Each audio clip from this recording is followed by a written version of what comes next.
Bienvenue à tous au webinaire d'Ouranos. Donc, aujourd'hui, une présentation qui est donnée par Mélanie Trudel, qui est professeure agrégée au département de génie civil et de génie du bâtiment de l'Université de Sherbrooke. Elle est experte en télédétection de la ressource en eau ainsi qu'en modélisation hydraulique et hydrologique. Ses recherches portent principalement sur l'acquisition et l'intégration des données de télédétection, autant satellitaires que par drone, pour le suivi de la ressource en eau. Et en fait, puisque c'est un projet là, qui s'inscrivait dans le projet InfoCru, il va y avoir un mot d'introduction par Claudine Fortier, qui est ingénieure au ministère de l'Environnement pour la direction de l'hydrométrie et des prévisions hydrologiques. Donc, bonjour à tous. Comme Gabriel l'a dit, je m'appelle Claudine Fortier, ingénieure au ministère de l'Environnement à la division de l'hydrométrie. Donc, je vais descendre ça ici. Parfait. La présentation d'aujourd'hui, en fait, elle s'inscrit dans le projet InfoCru du ministère de l'Environnement. Donc, probablement que certains d'entre vous ont déjà entendu parler du projet parce que ça existe maintenant depuis 2018. Et le projet InfoCru, dans le fond, ça a été motivé par les inondations majeures de 2017 et de 2019.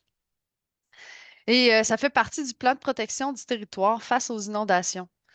Euh, il y a deux volets majeurs, deux volets principaux à ce grand projet. Donc, le premier, c'est de faire de la cartographie prévisionnelle des secteurs pouvant être inondés sur un horizon de quelques jours. Donc, vraiment faire de la prévision des secteurs inondés. Et l'autre volet principal est la cartographie des zones inondables pour une application réglementaire en aménagement du territoire. Donc, faire de la cartographie des zones inondables. Ce projet-là cible vraiment une grande partie du Québec, là, plus de 50 bassins versants. Et on parle de plus de 15, on parle de plus de 15 000 kilomètres de cours d'eau qui font l'objet d'une démarche dans le cadre du projet d'InfoCru. Donc, c'est vraiment majeur. Puis, pour y arriver, on a Ouranos qui nous soutient dans la réalisation du projet. Spécifiquement pour InfoCru, les besoins de recherche et développement là, ont été divisés en 4 grandes thématiques. Donc, on a une thématique sur l'évolution du climat, de la documentation de bassins versants, de la documentation des crues. Donc, la présentation d'aujourd'hui s'insère dans la thématique documentation des crues. Et finalement, la valorisation des produits cartographiques, donc prévisionnels et réglementaires. Donc, le soutien d'Ouranos à InfoCru, c'est environ 7 millions de dollars. Puis on parle d'environ 30 projets de recherche, dont celui qui vous sera présenté aujourd'hui. Nous, à l'hydrométrie, on avait un rôle clé à jouer aussi dans l'avancement du projet InfoCru, de par l'installation de précisément 50 nouvelles stations hydrométriques. On vient justement de terminer l'installation de ces stations-là en novembre 2023. Donc, 50 nouvelles stations ont vu le jour grâce au projet InfoCru. Pour ce faire, là, avant ça, il y a eu une réflexion pour savoir c'est où vraiment qu'on allait installer ces stations donc, la réflexion, quel bassin versant, Ouranos nous a d'ailleurs épaulé dans cette réflexion-là. Donc, quelle rivière, quel tronçon même. Et par la suite, il faut aller sur le terrain, pas le choix. On va faire de la prospection pour essayer de dénicher vraiment un site propice pour l'exploitation d'une station hydrométrique.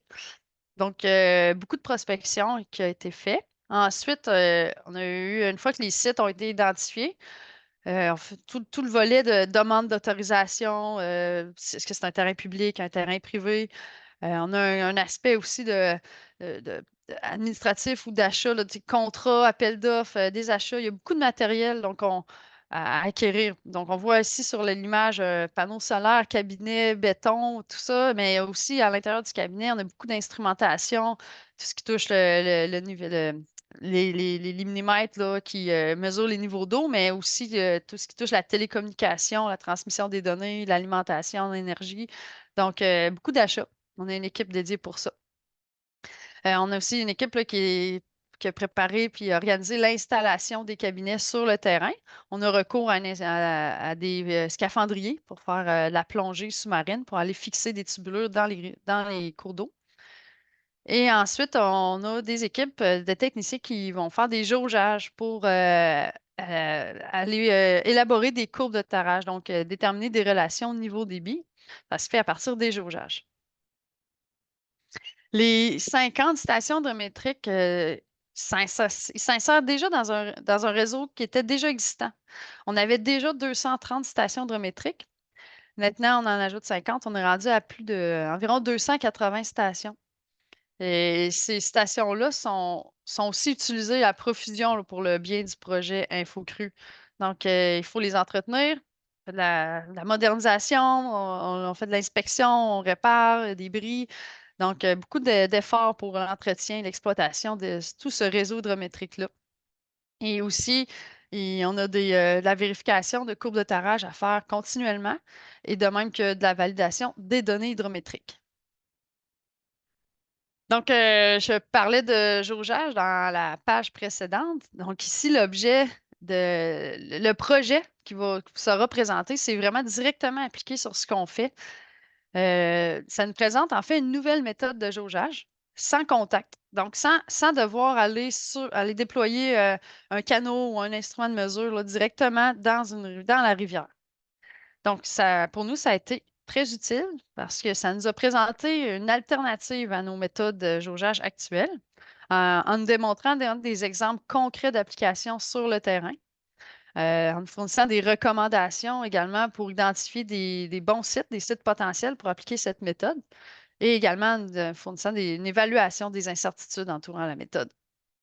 Donc, globalement, je dirais que ça a été très bon pour améliorer notre connaissance sur toutes les possibilités qui existent de jauger des rivières en conditions de crue qui sont des fois normalement trop dangereuses avec les conditions qui seraient normalement trop dangereuses à jauger avec les méthodes actuelles du ministère. Donc, on essaie d'explorer des nouvelles façons pour pouvoir aller jauger le plus sécuritairement et obtenir des points que normalement on n'aurait pas réussi avec les méthodes actuelles. Donc, c'est ce qui vous sera présenté. Sans plus tarder, je laisse la parole à Mélanie Trudel, qui va nous faire sa présentation. Merci pour l'introduction. Donc, aujourd'hui, je vais présenter sur l'analyse de la performance de la méthode qu'on appelle LSPIV pour Large Scale Particle Image Velocimetry. On va l'appeler LSPIV pour le reste de la présentation. Donc, l'objectif, c'est pour mesurer les débits en rivière. Donc, comme Claudine l'a mentionné, c'est un projet qui est financé par Ouranos et le ministère de l'Environnement. L'équipe de recherche, eh bien, je ne suis pas seule. Je suis accompagnée du professeur Jay Lacey, Imen Ben Nasrar, postdoctorante, qui a travaillé sur le projet. 2 agents de recherche, Antoine Pruneau, Victoria l'Italien, une stagiaire, Marine Brudard, ont contribué au projet. Je vais aussi souligner les commentaires constructifs du comité de suivi dont Claudine faisait partie, Jérôme Lecosse de l'INRE, Rémi Potvin d'Hydro-Québec, Richard Turcotte du ministère de l'Environnement, Gabriel Rondeau Genet de Ouranos, entre autres, tous leurs commentaires sur le rapport final qui, à moins que je me trompe, est disponible sur le site web d'Ouranos. Donc, comme l'a mentionné Claudine, les débits en rivière, c'est très important. C'est primordial pour la prévision des crues, donc que ce soit pour le calage des modèles hydrologiques, le calage des modèles hydrauliques, les prévisions des inondations, pour les calculs de probabilité annuelle de dépassement. On a besoin de cette information-là. Il y a un réseau de stations hydrométriques au Québec et on veut avoir les débits les plus exacts possibles à ces stations-là pour être en mesure de s'adapter au changement climatique. Les mesures de débit habituellement se font soit avec un courantomètre acoustique à effet Doppler ou un vélocimètre dans le cas de plus faible débit. Donc, nous, on s'intéresse beaucoup à venir améliorer la connaissance en fort débit, donc avec un courantomètre, ce qu'on appelle un ADCP. On peut faire la mesure soit à partir d'un pont, soit, comme on voit dans l'image de gauche, soit en étant de part et d'autre de la rivière ou même à partir d'une embarcation. ça demande à ce qu'un instrument soit en contact avec la rivière. Donc, en situation de crue, comme Claudine l'a mentionné, eh bien, ça peut devenir dangereux pour les équipes terrain, mais également pour les instruments ou si on a des arbres ou même des cabanons des fois ou des blocs de glace qui dérivent dans la rivière quand on arrive, bien, ça devient dangereux là, en situation de crue de venir mettre un instrument en contact avec la rivière. Les débits ne sont pas non plus mesurés de manière continue dans le temps. Donc, on va mesurer un champ de vitesse, donc des mètres par seconde, qu'on va multiplier par l'aire d'écoulement, des mètres carrés, ce qui va nous donner nos débits en mètres cubes par seconde. Ça, on va le faire ponctuellement dans la rivière. Dans la majorité des cas, dans la très, très grande majorité des cas, si on veut une information sur le débit de manière continue dans le temps, on va plutôt mesurer le niveau de l'eau et on va établir une courbe de tarage, une relation entre le niveau de l'eau et le débit pour pouvoir estimer le débit de manière continue dans le temps. Et d'ailleurs, la présentation qui va suivre celle-ci porte sur les courbes de tarage puis les incertitudes des courbes de tarage par le professeur Alain Maillot. Donc, je vous encourage à regarder aussi cette présentation. Et donc, on remarque aussi ici que j'ai tracé une courbe idéale à droite. Donc, on ne peut pas installer des stations hydrométriques à tous les endroits dans la rivière. Cette relation-là doit être unique entre le niveau d'eau et le débit. Et dans certains secteurs, certains tronçons de rivière, eh bien, on va avoir une courbe d'hystérésis, c'est-à-dire une boucle, où en crue et en décrue, la relation entre le niveau d'eau et le débit ne sera pas le même. Donc, c'est important là, de prendre en compte qu'on ne peut pas installer une station hydrométrique n'importe où dans les rivières et on ne peut pas non plus mesurer le débit partout dans les rivières. Il y a des rivières qui ne sont pas jaugeables avec un ADCP, par exemple. Il y a trop de matière en suspension, il y a trop de turbulences. Donc, ça va arriver avec un ADCP qu'on n'est pas en mesure d'avoir l'information sur le débit. Donc, avec la méthode LSPIV, d'une part, on veut faire une méthode sans contact pour venir prendre des mesures dans un contexte où ce serait peut-être dangereux d'y aller avec un ADCP, mais on veut aussi voir si on est capable de prendre des mesures de débit dans des conditions où l'ADCP ne serait pas adéquat. Toutefois, on ne s'attend pas à ce que ce soit magique et qu'on puisse prendre une mesure de débit partout dans toutes les rivières, dans toutes les situations. Donc, on s'attend à ce qu'il y ait des endroits où on est en mesure d'appliquer la méthode de l'SPIV, puis il y a des endroits où ça ne fonctionnera pas. Tout comme l'ADCP, où il y a des endroits où on est capable de prendre une mesure et il y a des endroits qu'on n'est jamais capable de prendre une mesure de débit. Et donc, c'est dans cette idée-là de venir compléter une courbe de tarage et de prendre des mesures de débit qu'on a élaboré le projet. Notre objectif n'est pas de mesurer le débit partout dans toutes les rivières avec une méthode sans contact. Vous allez voir, on vient vraiment compléter des courbes de tarage. Donc, le concept de base de la méthode LSPIV. Donc, d'abord, on se base sur des images. Les images peuvent être acquises par drone ou par une caméra en rive ou une caméra à un pont. On doit ensuite faire une mise à l'échelle ou une orthorectification de l'image, une stabilisation de l'image, puis une orthorectification, une mise à l'échelle à partir de points de contrôle. Donc, on a besoin quand même d'identifier des points dans nos images. Donc, ça demande d'aller proche de la rivière. Et ensuite, on va regarder des particules ou des traceurs qu'on va regarder dans deux images subséquentes Et ça va nous permettre de calculer le déplacement pour établir un champ de vitesse. Et on va venir par la suite filtrer le champ de vitesse. Donc, la méthode LSPIV vient mesurer la vitesse de surface.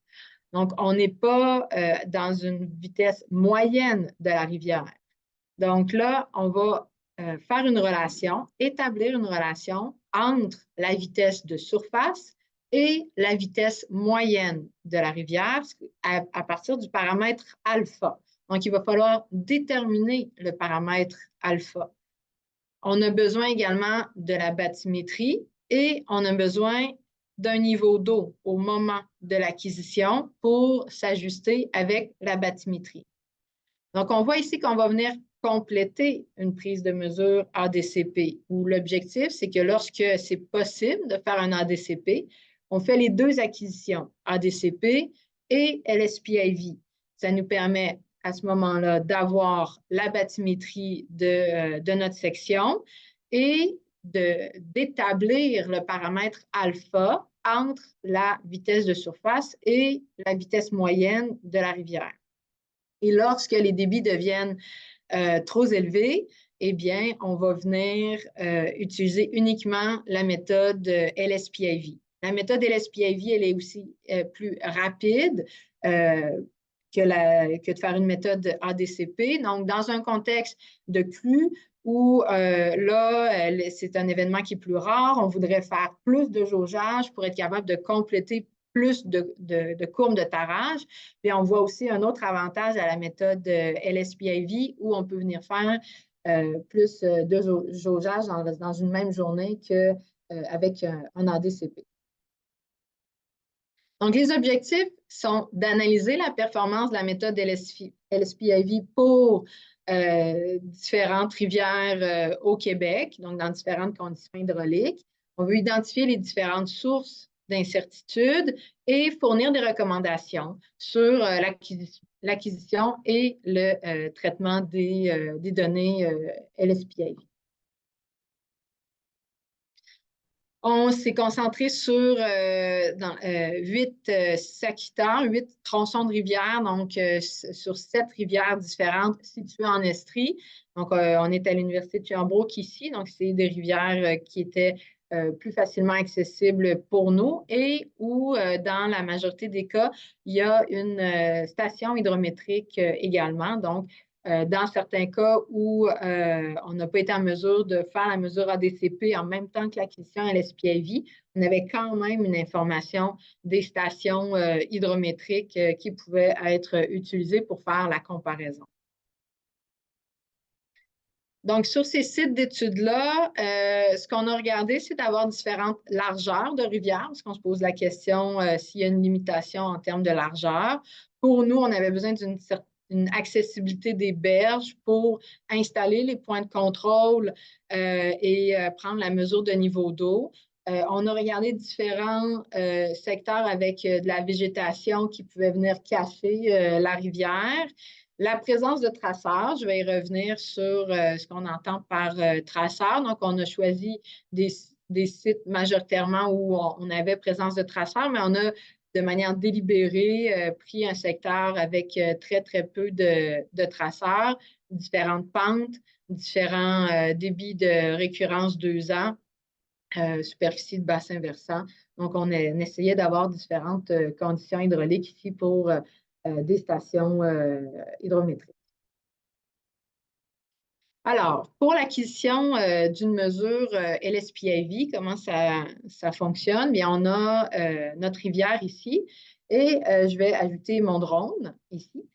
On remarque 2 points de contrôle à droite. Donc, on a 2 cônes ici avec une corde de 8 mètres entre les deux. Donc, au départ, on a installé des cibles au sol et avec un GNSS.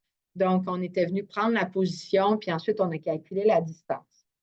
On s'est rendu compte qu'on avait besoin uniquement de la distance entre les deux. Donc, après, on a dit, bon, c'est un peu compliqué la vie d'y aller au GNSS. Donc, on a mis 2 cibles, puis on prenait un gallon mesuré, puis c'est très précis, le gallon mesuré, et on va venir mesurer la distance entre nos deux cibles.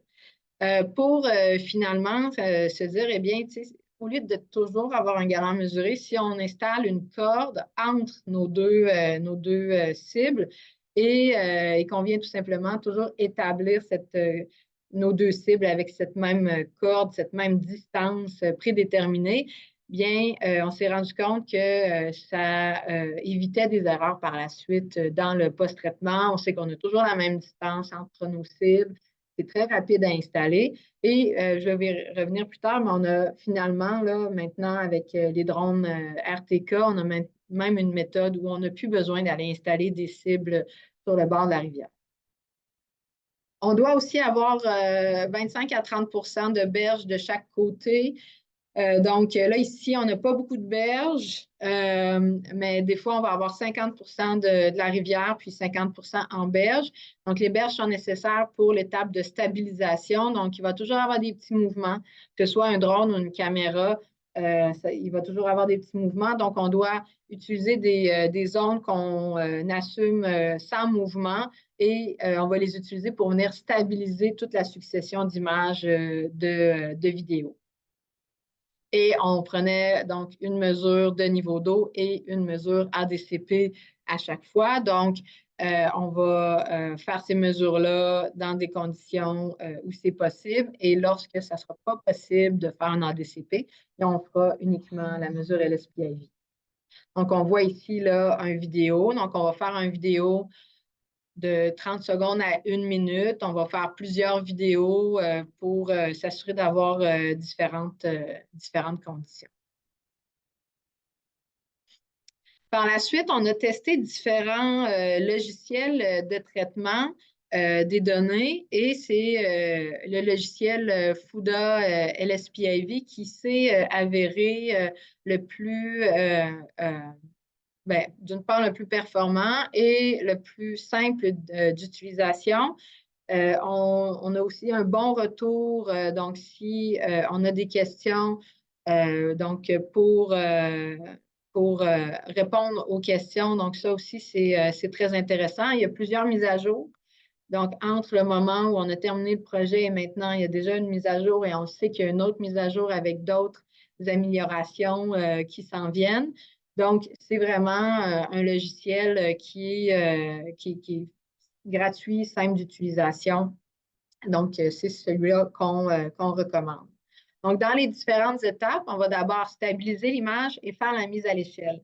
Dans le cas d'un drone, on a besoin seulement de 2 points de contrôle d'une rive, d'un côté.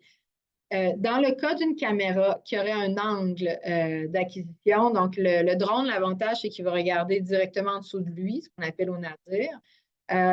Mais si on a une caméra qui a un angle, ça va nous prendre 6 points de contrôle qui doivent être répartis des deux côtés de la rivière. Donc là, ça nous demande d'avoir accès aux deux berges. On a fait quelques tests et puis on n'a pas continué dans cette direction-là.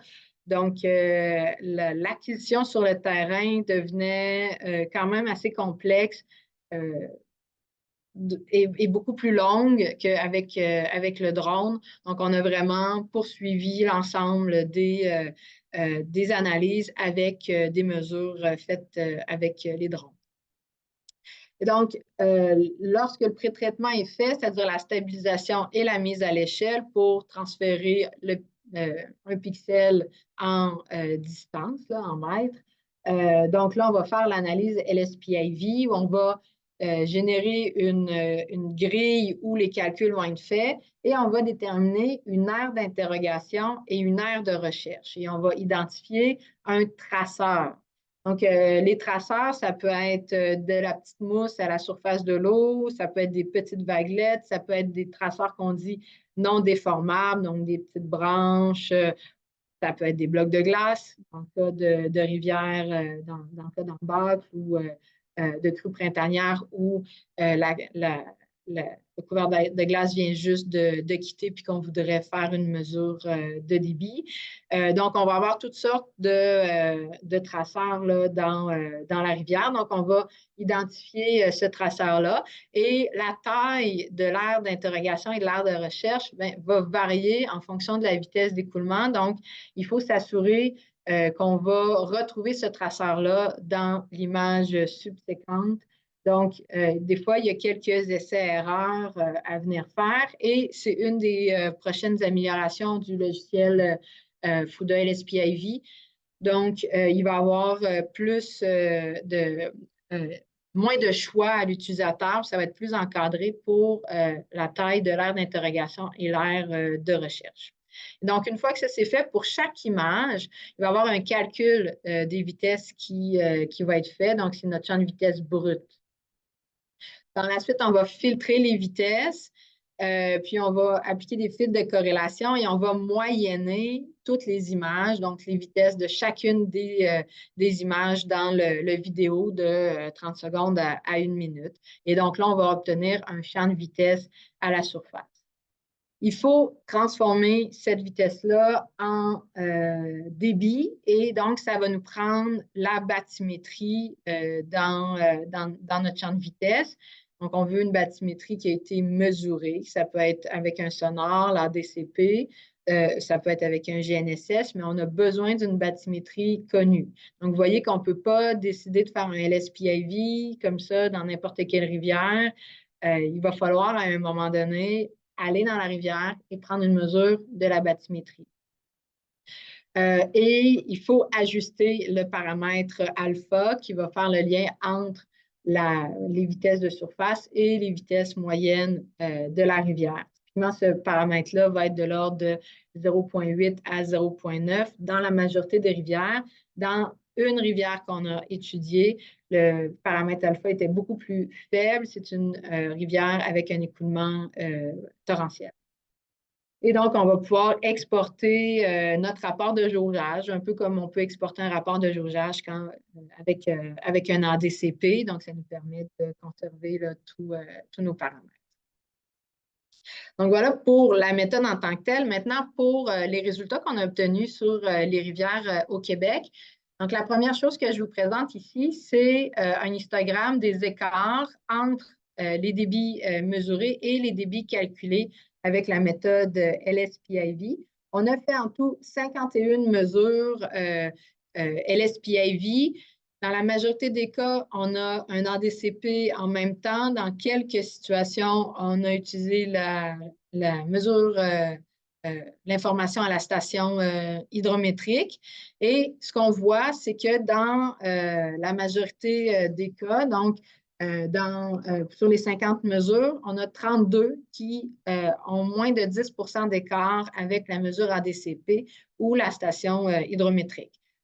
Une mesure ADCP a au moins autour de 5 à 10 d'écart. Donc, 5 à 10 d'écart, on est dans l'incertitude attendue d'une mesure ADCP elle-même. Et on a quand même 24 mesures sur les 51 mesures où l'écart est inférieur à 5 avec la mesure ADCP. Mais vous voyez qu'on peut se rendre à plus 75 et moins 60. On a même un plus 180 %. Donc, on a des situations où on est très loin.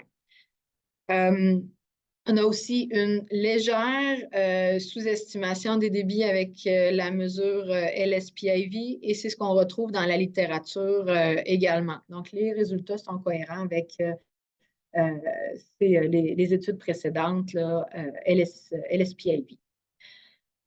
On s'est posé la question également, est-ce qu'on a des erreurs plus grandes pour des forts débits ou pour des faibles débits? Donc, ce qu'on voit ici, c'est une référence 1,1 avec un écart en pointillé de plus ou moins 10 %. Et on a les débits mesurés et les débits calculés. Donc, lorsque c'est comparé avec le débit ADCP, c'est le rond rouge. Et lorsque c'est comparé avec la station, c'est l'étoile ou l'astérix bleu. On voulait voir aussi si on avait un gros écart entre si on comparait avec la station ou avec notre mesure ADCP. Et donc, on n'a pas de constat où en fort débit, on est vraiment moins bon ou qu'on est meilleur ou moins bon avec la station ou le débit ADCP. On a fait le projet de 2021 à 2023. Donc, enfin, on a pris les acquisitions au printemps 2021, 2022 et printemps 2023. Et il n'y a pas eu de crue majeure en Estrie dans ces 3 années-là. On a eu quelques crues en juillet 2023. On a été capable de faire 1 ou 2 jaugeages en situation d'inondation. On n'a pas beaucoup de mesures à fort débit pour une rivière donnée. Alors, les écarts, comment ils s'expliquent? Eh bien, soit que ça marche, soit que ça ne marche pas. Donc, si sur une rivière, on a une bonne présence de traceurs, pour certaines rivières, ça marche pratiquement tout le temps. On est toujours dans un écart de 5 à 10 par rapport à la mesure ADCP. Et il y a des rivières qu'on n'est jamais arrivé à une bonne estimation de la mesure LSPIV comparée avec l'ADCP. Donc, il faut vraiment identifier des sources d'incertitude pour savoir est-ce qu'une rivière est propice ou non à une mesure LSPIV, un peu comme avec un ADCP où il y a des rivières qu'on est incapable, s'il y a trop de matière en suspension, par exemple, on va être incapable de faire une mesure ADCP, donc c'est juste pas possible. Puis on a le même constat avec le LSPIV où quand ça marche, dans la majorité des cas, on va avoir des écarts de 5 à 10 mais quand ça ne marche pas, ça marche pas. Et ça ne marche vraiment pas. Alors, le premier critère, c'est la présence de traceurs. Donc, on a qualitativement évalué est-ce qu'on a une faible présence de traceurs, une présence modérée de traceurs ou une forte présence de traceurs. Et on voit que c'est vraiment le principal facteur. Donc, s'il n'y a pas de traceurs à la surface, ça va être très, très, très difficile.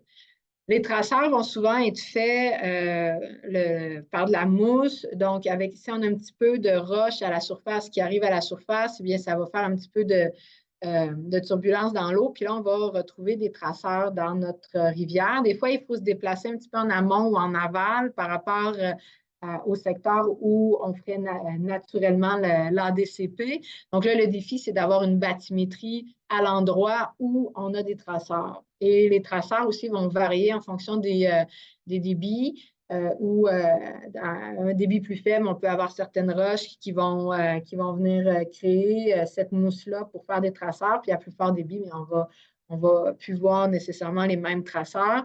On peut avoir des traceurs qu'on dit déformables, donc mousse et vaguelettes à des débits plus modérés. Puis à fort débit, on va retrouver plus des traceurs non déformables, donc des différents éléments qui flottent à la surface de l'eau, des feuilles, des branches ou des éléments plus gros également.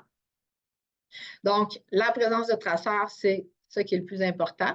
Donc, on a essayé de voir est-ce qu'un type de traceur est mieux qu'un autre. On s'attendait à voir que les traceurs non déformables performent mieux parce qu'ils sont mieux retrouvés par le logiciel, sauf que souvent, les traceurs non déformables sont en moins grande quantité que lorsqu'on a des traceurs déformables comme de la mousse ou des vaguelettes.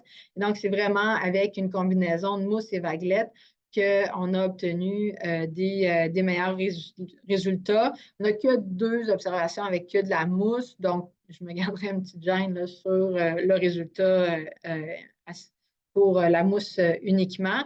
Mais donc, le type de traceur, mousse et vaguelettes, ça donne des bons résultats. On n'a pas besoin d'avoir des traceurs non déformables.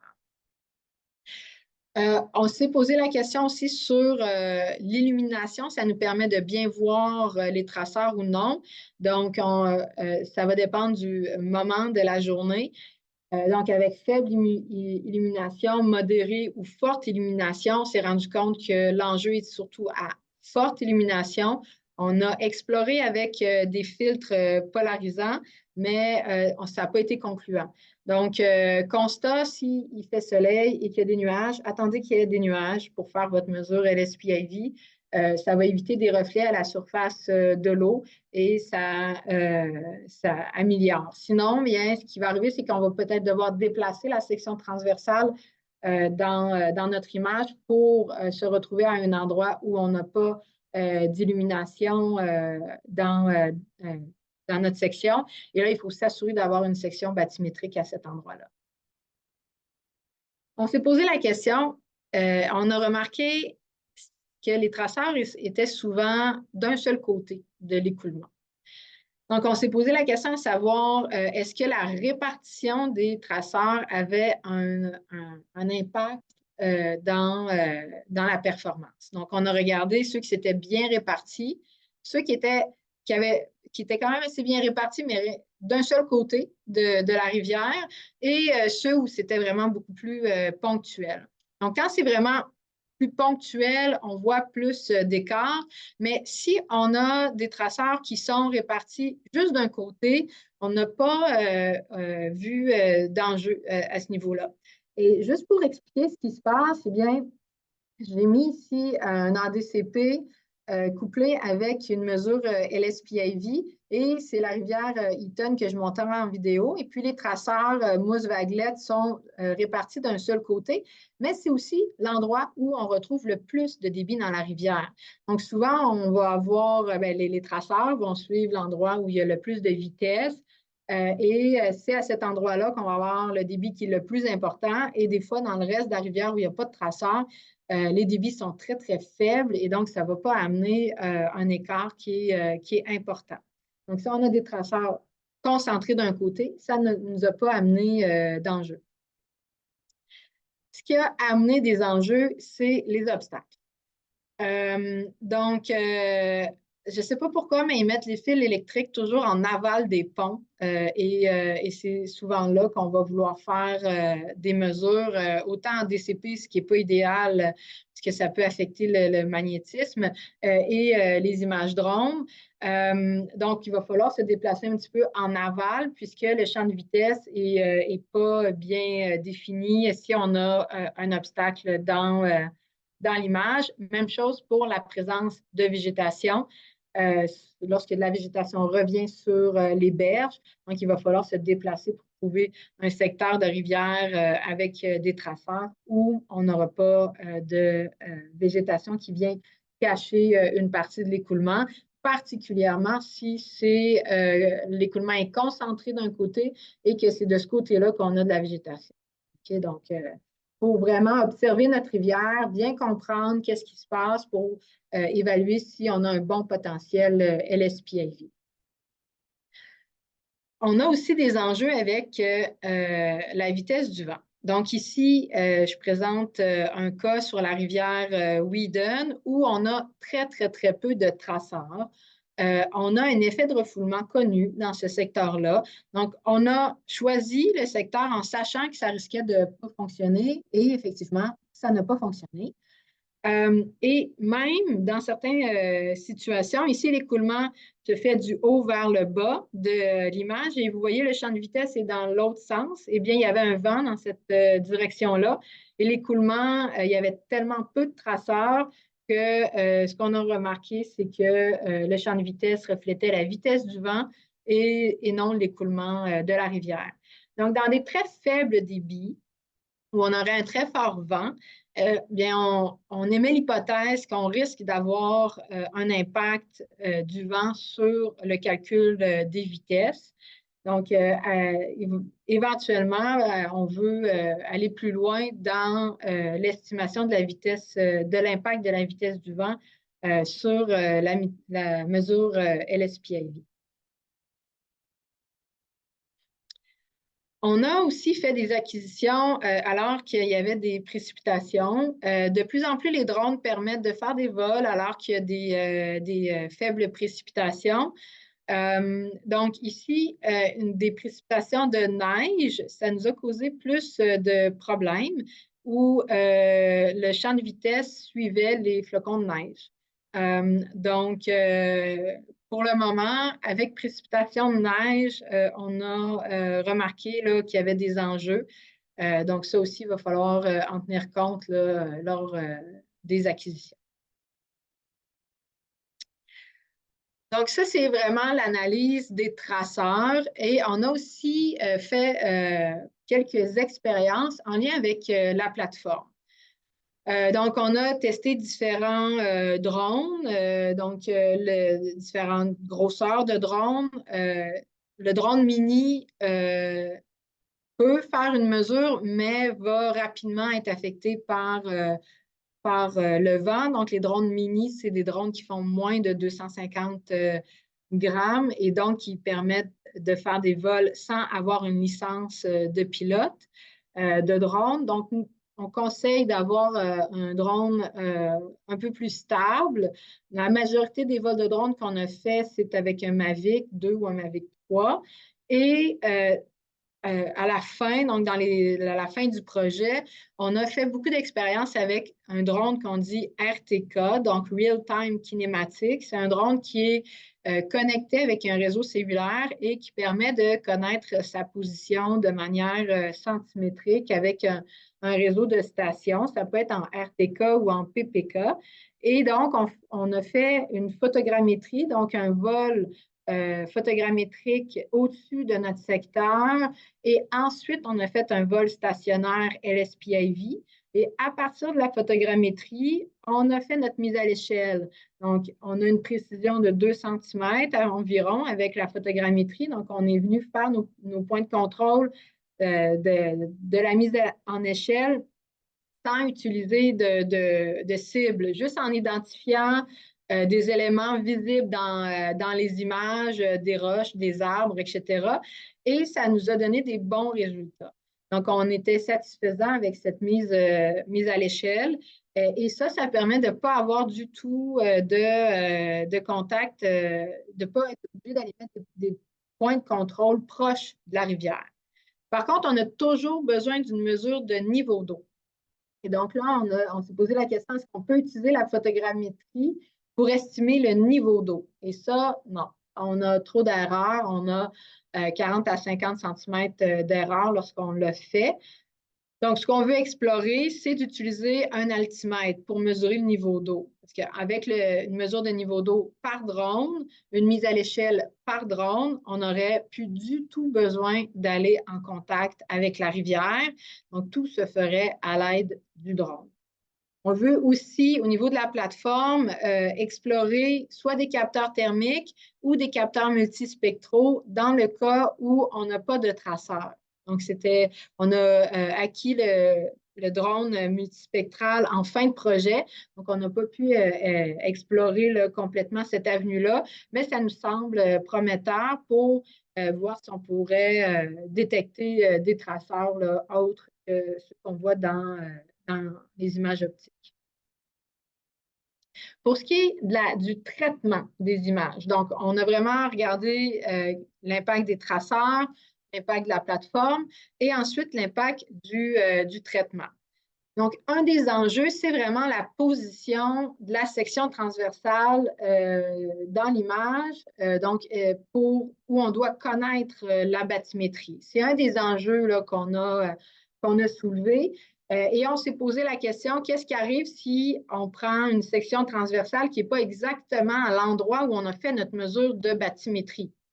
On s'est posé la question, est-ce qu'on peut faire une interpolation de la bathymétrie?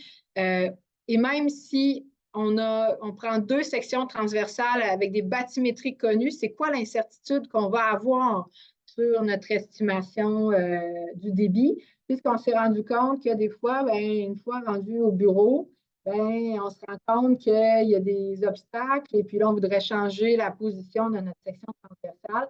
C'est quoi l'erreur qui est liée à la position de la section transversale? Donc, on a changé la position de la section transversale, mais en gardant la même bathymétrie. Pour la rivière Eaton et on a testé 2 rivières. Donc, pour la rivière Eaton, où on a un écoulement fluvial, puis des champs de vitesse qui sont assez constants, très peu d'écart. Pour le ruisseau Key, où on a un écoulement qui est torrentiel avec beaucoup plus de variations, c'est très important. Donc, si on n'est plus exactement à l'endroit de la bathymétrie, on avait des écarts pouvant aller jusqu'à 77 %. Dans une même rivière, on a pris 2 sections différentes, mais avec 2 bathymétries à chaque fois de chacune des sections. Les écarts étaient de 1 à 8 pour la rivière Quaticook et de 7 à 17 pour la rivière Eaton, donc plus que si on fait un changement juste de la section. Toutefois, ici, une bémol, une des bathymétries a été mesurée avec un sonore, l'autre bathymétrie a été mesurée à plus faible débit avec un GNSS. Et donc là, peut-être que c'est la source et la qualité de la donnée bathymétrique qui est venue jouer sur l'écart. Donc, probablement qu'on aurait pu réajuster le paramètre alpha avec notre nouvelle bathymétrie et qu'on aurait eu moins d'écart.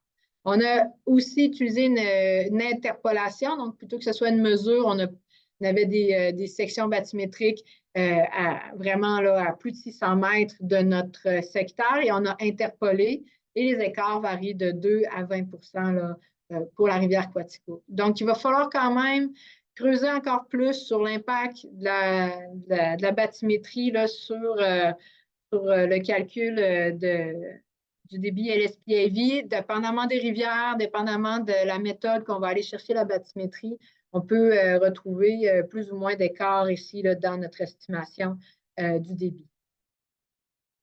Le niveau d'eau. Donc, lorsqu'on a notre bathymétrie, on va chercher une mesure de niveau d'eau et on utilise le niveau d'eau ensuite là, pour venir calculer notre air mouillé, notre air d'écoulement. Et on a fait varier de plus ou moins 5 cm cette valeur-là et on obtient moins de 5,5 % de variation. Là, il faut faire attention ici, il ne faut pas faire le lien entre une précision du niveau d'eau puis la courbe de tarage, pas du tout, là, parce que là, on est vraiment dans la mesure ADCP. Ça nous permet juste de venir voir c'est quoi notre mesure d'air mouillé. C'est un peu comme lorsqu'on prend une mesure ADCP, si on a une zone là, aveugle, si on peut dire, à la surface, mais ça peut amener une incertitude. Donc, il faut vraiment faire le lien avec la prise de mesure sur le terrain et non avec la courbe de tarage. Mais la mesure de niveau d'eau, une précision là, de 10 cm est suffisante là, pour la mesure LSPAV. Donc, c'est ce qu'on va viser avec une mesure altimètre par drone. Le paramètre alpha, on le fait varier, ça peut amener jusqu'à 12 % d'écart dans des situations d'écoulement fluvial, jusqu'à 14 % d'écart lorsque le paramètre alpha est plus faible dans des situations d'écoulement torrentiel. Le paramètre alpha semble constant en fonction du débit, ne semble pas dépendre du débit. Donc, pour différents débits, la même année, on avait le même paramètre alpha qui venait optimiser notre valeur entre le débit ADCP puis le débit LSPAV. Par contre, d'une année à l'autre, le paramètre alpha pour certaines rivières semblait varier.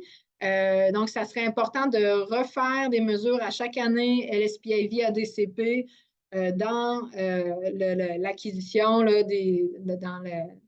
à chacune des stations hydrométriques pour s'assurer qu'il n'y a pas de variation temporelle dans le paramètre alpha, ce qui pourrait s'expliquer par des changements morphologiques dans la rivière.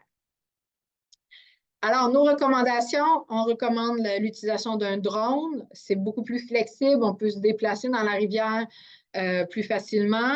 C'est beaucoup plus simple de soit avoir des points de contrôle avec une distance connue ou un drone RTK pour faire la mise à l'échelle. On a besoin d'une précision de 10 cm pour des bons résultats. Le positionnement de la section bathymétrique est importante et il faut porter une attention particulière à ça. La sélection d'un site, il faut qu'il y ait une autorisation de vol de drone. Si vous êtes proche d'un aéroport ou d'une base militaire, ça risque d'être difficile. Il faut présence de traceurs. C'est ça qui est le plus important. La largeur, on a fait quelques expérimentations. Si on est à plus de 200 mètres, il faut voler tellement haut pour avoir 50 % de berges, 50 % de rivières, qu'on a de la difficulté à distinguer les traceurs à la surface. Donc, on estime qu'au-delà de 200 mètres de largeur de rivière, ça devient difficile d'appliquer la méthode LSPIV. Aucune végétation préférablement, bien, si vous avez du réseau cellulaire, ça vous permet de faire un vol RTK. Et donc, si vous n'avez pas de réseau cellulaire, vous pouvez toujours faire un vol PPK. Ça va vous prendre une information d'une base. Des éléments qu'on veut explorer, l'impact du vent, la relation entre les paramètres hydrauliques de la rivière et la présence de traceurs. Donc, on veut peut-être être capable de déterminer à l'avance où ça va bien marcher puis où ça va moins bien marcher, par exemple en fonction de la pente de la rivière. On a un feedback. Il y a quelqu'un qui aura un merci. Donc, analyser l'évolution temporelle du paramètre alpha, puis des nouveaux capteurs, altimètres, multispectraux. On veut voir la part du LSPIV pour les inondations par embâcle. On a utilisé des blocs de glace comme traceur, ce qui fonctionne très bien. On veut regarder le champ de vitesse uniquement sans la bathymétrie pour nous aider dans nos modélisations par embâcle pour voir la vitesse à laquelle les blocs de glace viennent se joindre à l'embâcle et éventuellement comment ajouter des données à fort débit vient améliorer notre courbe de tarage, donc vient diminuer l'incertitude sur la courbe de tarage. Et bien, pour tout ce qui est incertitude de courbe de tarage, bien, la présentation là, de Alain Maillot qui va suivre va vous en parler plus en détail. Alors, merci de votre attention.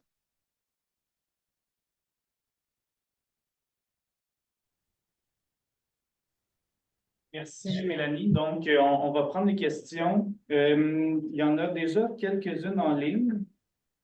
Donc, je vais commencer tout de suite avec une question de Pierre Dupuis, puis ensuite, peut-être que j'irai vers la salle, qui demandait pourquoi ne pas faire une analyse spatiale plutôt que des sections de rivières.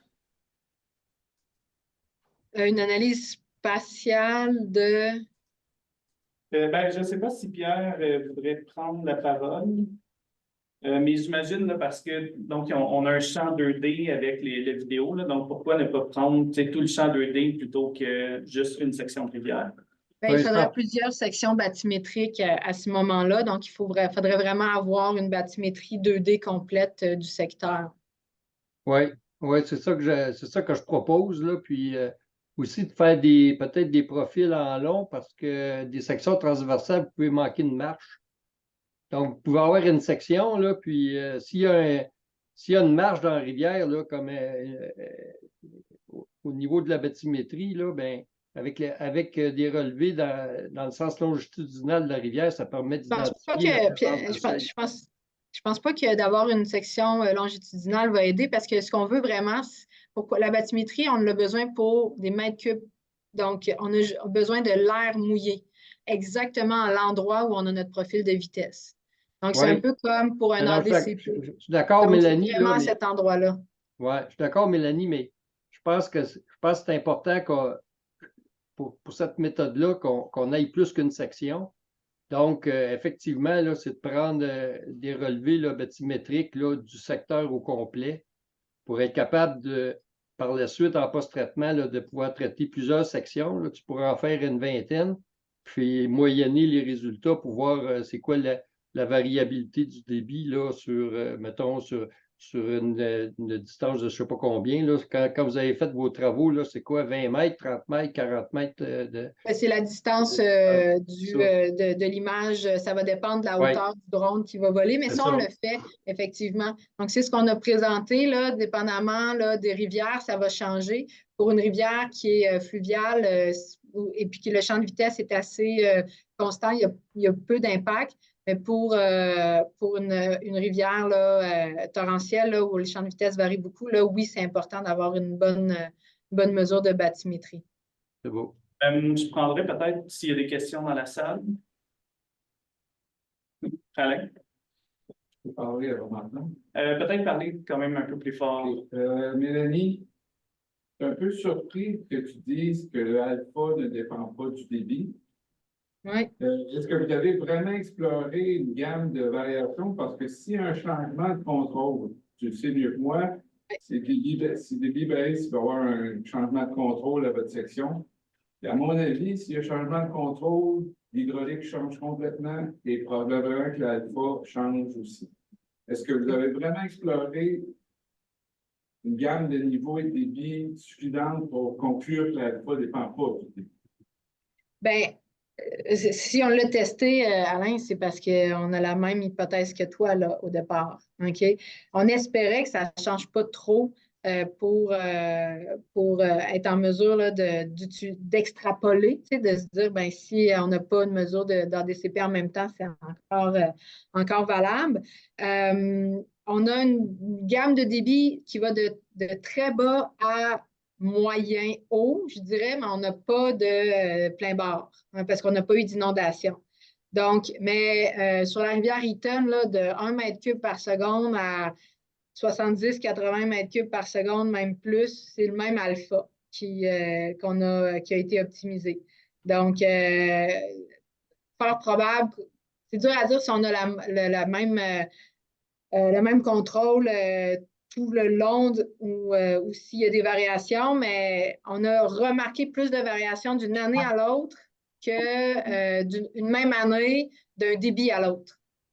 Donc, ça reste à explorer. Donc, parce qu'on avait la même prémisse que toi, mais les résultats nous indiquent en tout cas qu'on est de l'ordre de toute façon, là, on est de l'ordre de 12% de variation. Donc, si on est très fort débit et qu'on n'a pas notre alpha, bien, on peut toujours jouer. Typiquement, c'est 0,85 qu'on va utiliser, puis ça varie de 0,8 à 0,9. On est sorti de cette plage-là uniquement pour le ruisseau qui est très torrentiel, mais de 0,8 à 0,9 pour tous les débits, toutes les rivières, c'était autour de 12% d'écart. Fait que, si jamais il y a une variation, ça change de section de contrôle, on est quand même capable de quantifier cette incertitude-là. Je pense qu'on va arrêter cela. Je vois que Normand avait une question, mais peut-être l'écrire dans le chat. Puis Mélanie, il y avait aussi quelques autres questions dans le chat. Donc, si jamais tu es prête à répondre peut-être là-dedans, ça serait très apprécié. De notre côté, on va prendre peut-être un 5 minutes là, pour préparer la prochaine présentation. Donc, on se retrouve vers 11h05. Merci. Gabriel, je peux-tu répondre à Oui. Sarah, Michael, qui me demande si on peut mettre des traceurs artificiaux? Est-ce qu'ils sont encore là? Oui, en fait, c'est ça. Nous, de notre côté, je pense que je vais couper le son, là, juste le temps qu'on prépare l'autre présentation, mais oui, tu peux répondre oralement. Pour faire de l'ensemencement, on y a pensé, mais ça impliquait par exemple, mettre des sacs et des sacs de copeaux dans la rivière là, pour avoir de l'ensemencement pendant 30 secondes à 1 minute. Et on se voyait très, très, très mal mettre ça dans la rivière, puis se faire arrêter par des passants nous demandant qu'est-ce que vous êtes en train de faire. Donc, pour ce qui est des traceurs artificiaux, on se demandait si on ne serait pas capable d'induire des bulles d'air déjà à la surface pour faire de la mousse. Sauf que là, ça impliquerait d'être en contact avec la rivière. Outre le secteur de Whedon, là, où on savait qu'il y avait du refoulement, bien, en se déplaçant dans la rivière, on arrivait quand même assez bien à trouver des endroits où on avait des traceurs naturels. Donc, on y a pensé, on a commencé à élaborer un plan de mesure pour ajouter des traceurs artificiels. Et rapidement, on s'est dit qu'on ne verrait pas des gens d'hydrométrie du ministère faire ça sur le bord de la rivière.